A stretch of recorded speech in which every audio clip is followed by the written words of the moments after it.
Hey subscribers, LR for life. We have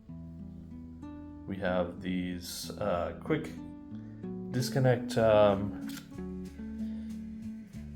are they called? For the spigot, for your water spigot. So I got these so it makes it easier. Take hoses off, especially as you get to the winter. That way, over the summer times they get a little bit stuck on there, so this makes it easy. So I got 4 of them.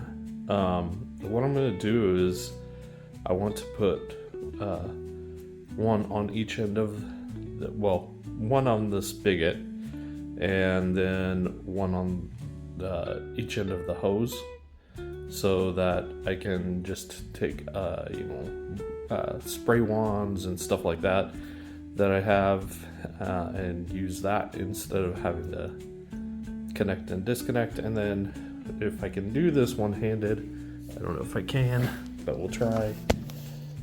So let me get in the right hand, but you just kind of pull this down, and then this portion will come out, and I can't do it one-handed.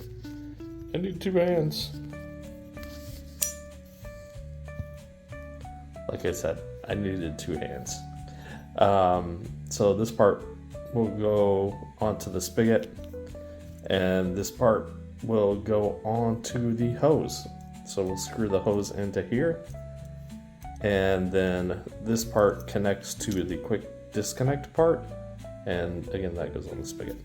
So I'm going to do that, and then I can maybe show you. So you can see that I put this on the hose, and then I'm just going to hook it up to the faucet. And that's it. So mission accomplished. Hope you're all having a great morning, afternoon, evening, night, whatever. Bye.